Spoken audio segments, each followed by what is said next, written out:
5 uniques conditions à respecter pour ne pas payer d'impôts sur son activité. Aujourd'hui, on va vous parler du statut de jeune entreprise innovante et des conditions d'application de ce régime pour bénéficier des exonérations d'impôts et cotisations sociales.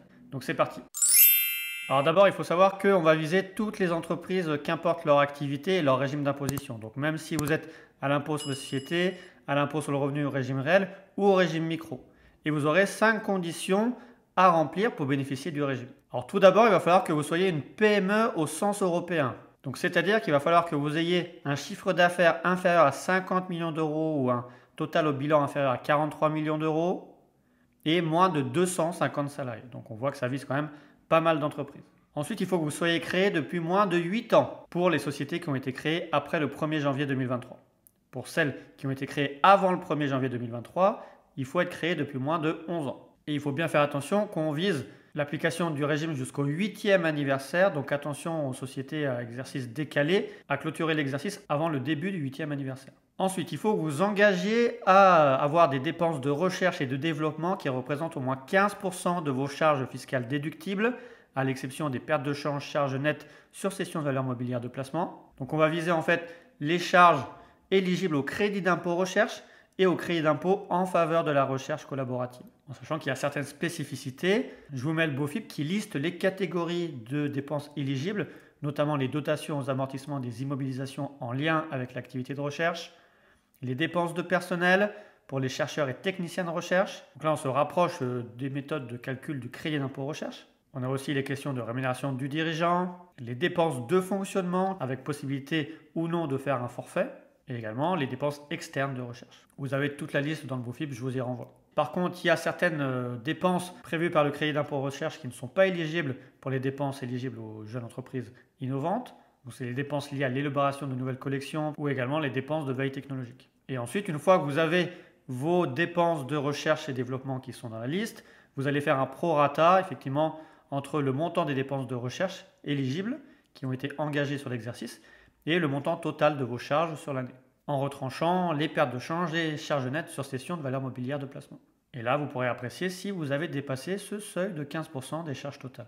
Alors, ce critère de charge de 15% ne vaut pas pour les jeunes entreprises universitaires. C'est les jeunes entreprises innovantes, mais qui sont détenues ou dirigées à hauteur de 10% au moins par des étudiants, personnes titulaires d'un master ou d'un doctorat depuis moins de 5 ans, ou qui exercent une activité d'enseignement ou de recherche, pour lequel l'activité principale va consister dans la valorisation des travaux de recherche auxquels le dirigeant ou l'associé a participé au sein de son établissement d'enseignement supérieur. Il faut également qu'il y ait une convention spécifique avec l'établissement supérieur qui doit être signée. Dans ce cas-là, on n'a pas besoin de remplir ce critère des 15% de dépenses sur les charges annuelles. Ensuite, autre critère, il faut que votre jeune entreprise innovante, votre PME au sens européen, soit détenue au capital à au moins 50% par des personnes physiques de manière directe ou indirecte, mais sur un seul niveau, ou alors par certaines entreprises du secteur du capital risque, ou alors par des associations ou fondations reconnues d'utilité publique, ou alors elles-mêmes par d'autres jeunes entreprises innovantes qui remplissent les conditions pour bénéficier du statut jeune entreprise innovante. Enfin, dernière condition, il faut que ce soit une entreprise réellement nouvelle, donc qui réponde aux conditions d'application de l'exonération fiscale au titre des entreprises nouvelles prévues par l'article 44 sexies du Code général des impôts. Donc il faudra faire attention aux sociétés qui sont issues de restructuration ou alors qui sont créées par d'anciens salariés de sociétés.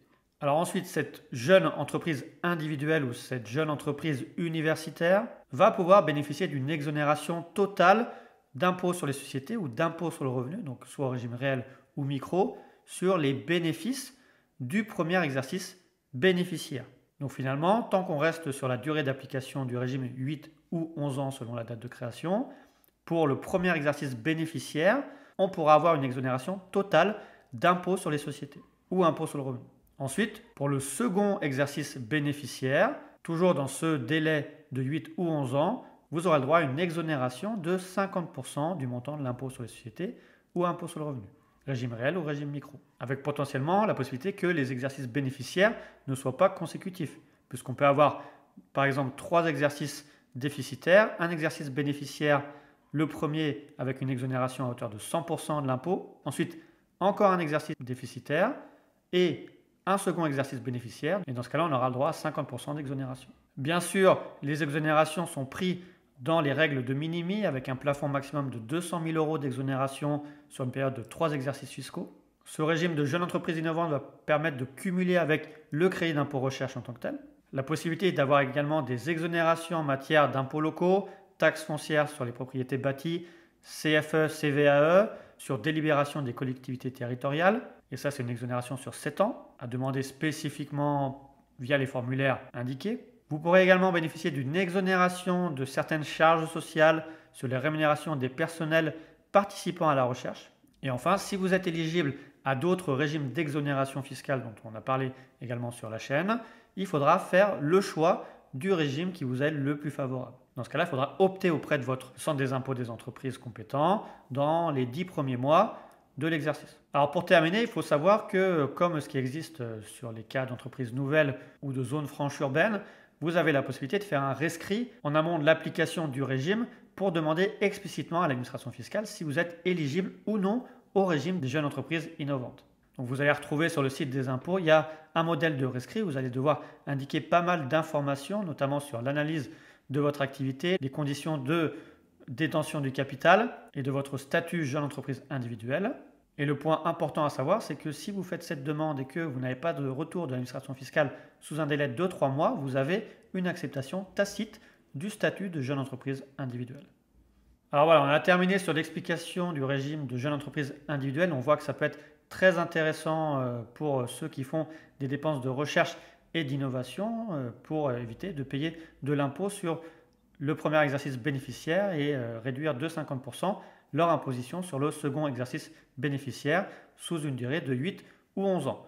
Donc on reste à votre disposition pour répondre à toutes vos questions en commentaire et on vous renvoie à toutes nos autres vidéos d'explication des régimes d'exonération fiscale qui existent en France. Donc merci et à bientôt.